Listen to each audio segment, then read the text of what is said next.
En el sur del continente sudamericano habían vivido numerosas naciones indígenas que aprovechaban la fertilidad de sus suelos y la productividad de sus ríos y mares.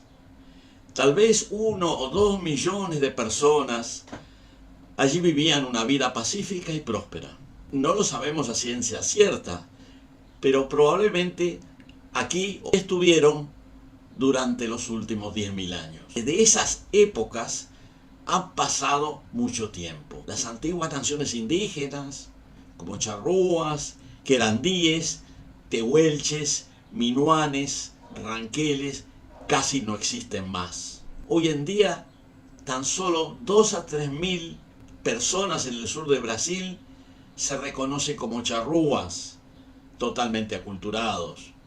También lo hacen unos cientos en Uruguay y en territorio argentino. Hay tal vez unos 10.000 ranqueles en el centro de la República de Argentina, en las provincias de La Pampa, Buenos Aires y San Luis. Y bastante más al sur, en las provincias de Santa Cruz y Chubut, subsisten unos 5.000 tehuelches, esparcidos en una decena de comunidades.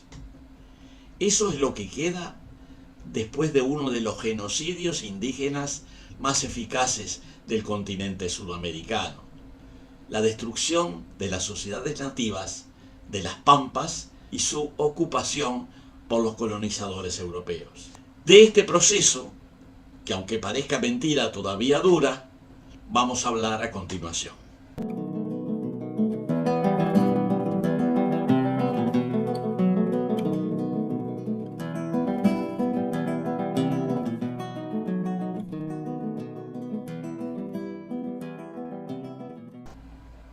Las praderas sudamericanas se extienden por 800.000 kilómetros cuadrados a lo largo de las latitudes templadas australes, desde las costas atlánticas hasta los contrafuertes serranos y montañosos del oeste. En el territorio de las provincias argentinas de Buenos Aires, La Pampa, Santa Fe, Entre Ríos y Córdoba, en la actual República Oriental del Uruguay y en el estado Río Grande do Sul, en el sur de Brasil. Se trata de una amplia zona, un subhúmeda al oriente y semiárida al occidente, cubierta por pastizales prácticamente continuos, interrumpidos esporádicamente por bosques en las orillas de los ríos y en las laderas y quebradas de las zonas serranas.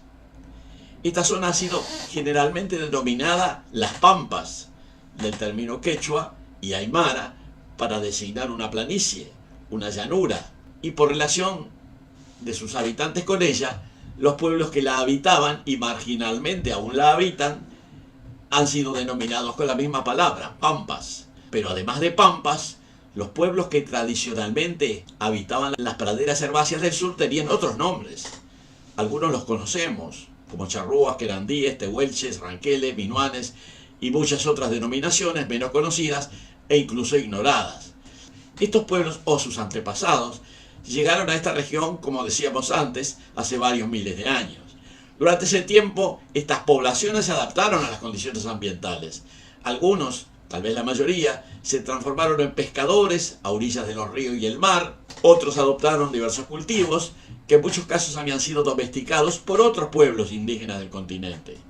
En los lugares en que abundaban rebaños de venados y ciervos, piaras de pecaríes o bandadas de ñandúes o de pájaros urú, se dedicaban principalmente a la caza de estos animales. Los diferentes grupos humanos comerciaban variados productos, animales, vegetales y minerales. Este comercio generalmente ocurría a lo largo de los grandes ríos, en donde navegaban miles de canoas, dando lugar a una dinámica civilizatoria que podemos calificar como armónica y sustentable desde el punto de vista ambiental y social. Pero esta situación cambió a principios del siglo XVI. Fue en ese momento que llegaron las primeras expediciones europeas al sur de América. En los primeros tiempos fueron exploraciones de reconocimiento. Una primera expedición, relatada por Alberico Vespucci, habría llegado al Río de la Plata y costa de la Patagonia en 1502. Hubo una segunda expedición portuguesa en 1511, comandada por Esteban Froes, y una tercera, esta vez española, bajo el comando de Numo Manuel y Cristóbal de Haro en 1514. De ninguna de estas expediciones hay información precisa. Finalmente tuvo lugar la llegada al Río de la Plata de una flota española bajo el comando de Juan Díaz de Solís, 1516, que fue muerto por indígenas locales y finalmente se transformó en el hecho que dio lugar al comienzo de la conquista y más tarde de la colonización europea. En 1536 arribó a la zona del Río de la Plata una numerosa expedición española constituida por 2000 hombres y 14 navíos, comandada por el adelantado español Pedro de Mendoza. Se establecieron en la costa sudoccidental del Río de la Plata, en un lugar que denominaron Buenos Aires. En los alrededores de ese sitio estaban asentadas varias poblaciones indígenas. Al principio las relaciones de los recién llegados con los pobladores nativos eran amistosas. Estos pueblos fueron identificados como querandíes. Debido a los repetidos abusos, los querandíes se rebelaron enfrentando a los extranjeros. Los enfrentamientos culminaron con un sitio de la nueva población realizada por los querandíes con la colaboración de sus aliados, que eran los charrúas, los guaraníes y los chanaes.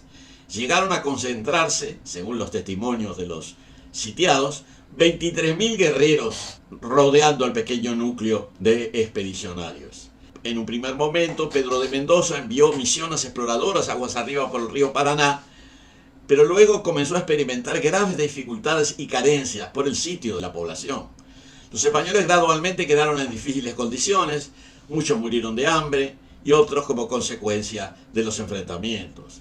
La situación se prolongó durante 5 años hasta que los colonos sobrevivientes fueron obligados a replegarse hacia la población de Asunción, río arriba, que había sido fundada 4 años antes por los expedicionarios españoles que habían sido enviados por Mendoza al principio. La desembocadura del Río de la Plata permaneció bajo control indígena hasta que la expedición de Juan de Garay, 40 años más tarde, refundó el futuro núcleo urbano de Buenos Aires.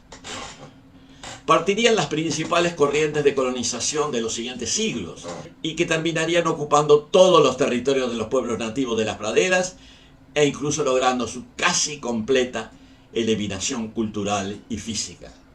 2 siglos después tuvo lugar una guerra continua de desgaste entre los imperios español y portugués por la posesión de esta región austral del continente, y luego de la consolidación de la revolución independentista de las colonias españolas a principios del siglo XIX, la guerra continuó enfrentando a los criollos españoles de Buenos Aires y otras provincias del Virreinato del Río de la Plata con el Imperio de Brasil, que a partir del 1822 había declarado su independencia.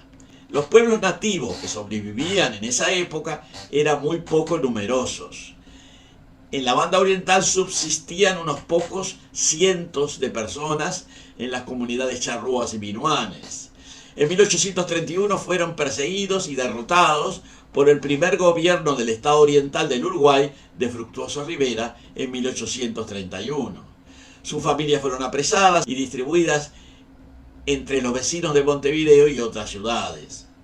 En los territorios de las Pampas Occidentales, actuales provincias de Buenos Aires, La Pampa y las provincias patagónicas, quedaban algunos remanentes de los pueblos pampas que en gran medida se vincularon a un eje de resistencia indígena que se había desarrollado, que fue la Confederación de Salinas Grande, bajo el cacicazgo de varios líderes mapuches, el más importante de los cuales se llamaba Calfucurá.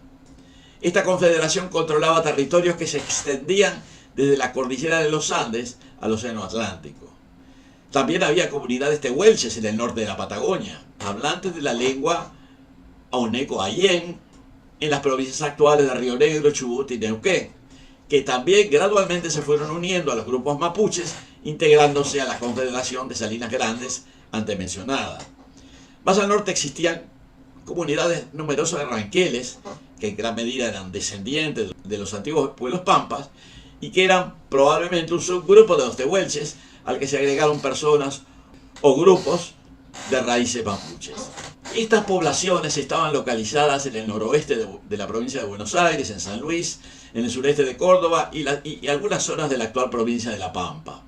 Los ranqueles presentaron batalla a la colonización durante la mayor parte del siglo XIX, aunque finalmente fueron derrotados por el general Roca en la llamada Campaña del Desierto en 1878.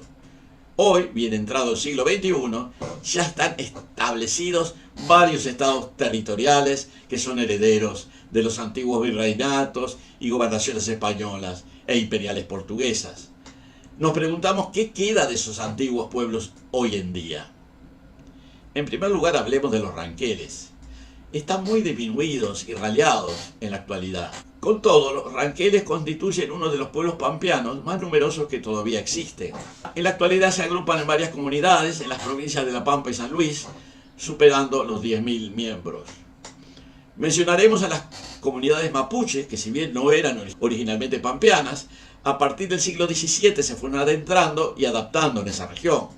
Hoy esta etnia registra un total de unas 50.000 personas en Argentina. Hacemos notar que en Chile son mucho más numerosas, alcanzando 2 millones de personas. Se hace notar que muchos ranqueles, tehuelches o personas mixtas están totalmente integradas a las comunidades mapuches existentes y es difícil identificarlos o cuantificarlos. Probablemente represente el 5% del total. Hay varios asentamientos tehuelches en la provincia de Santa Cruz.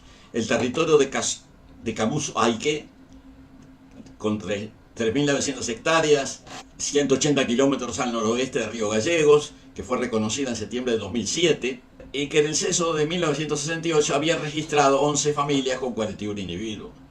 También la comunidad Copolque, en el departamento de Seattle, también en Santa Cruz, reconocida en el 2007. En estos asentamientos se encuentran algunos hablantes bilingües del Aoneco-Ayén y el resto habla castellano. En Chubut se hallan las reservas de El Chalia, a 60 kilómetros de la localidad de Dr. Rodrigo Rojas, creada en 1916, con unas 80 personas, y de Loma Redonda, con 30 personas. El 17% de ellos son bilingües castellano-mapudungún, que es la lengua mapuche, y el resto habla castellano. El censo de 1991 solo reportó 2 ancianas con recuerdos de la lengua Aoneco-Ayén.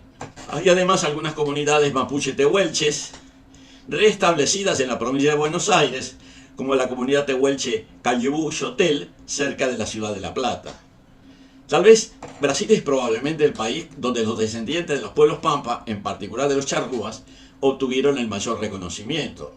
En efecto, los descendientes de charrúas conquistaron su reconocimiento como grupo étnico todavía existente. El 9 de noviembre de 2007, después de una lucha de 172 años, sobre el liderazgo del cacique Acuab, la Cámara Municipal de Porto Alegre reconoció la comunidad charrúa como pueblo indígena brasilero. Antes estaba considerada extinguida por la Fundación Nacional del Indio, la FUNAI, pero a partir de ese momento los charrúas volvieron a ser reconocidos en un acto oficial de fundación en septiembre del 2007. El evento fue organizado en conjunto por las Comisiones de Derechos Humanos de la Cámara Municipal, Asamblea Legislativa y del Senado Federal. Existen hoy cerca de 6.000 personas autodenominadas charrúas en los países que componen el Mercosur. Solo en Río Grande do Sur son más de 400 descendientes de charrúas presentes en las localidades de Santo Ángelo, San Miguel de Misiones y Porto Alegre, que son considerados como tales. Varios cientos de personas también se reconocen como charrúas en Uruguay y en las provincias argentinas centroorientales.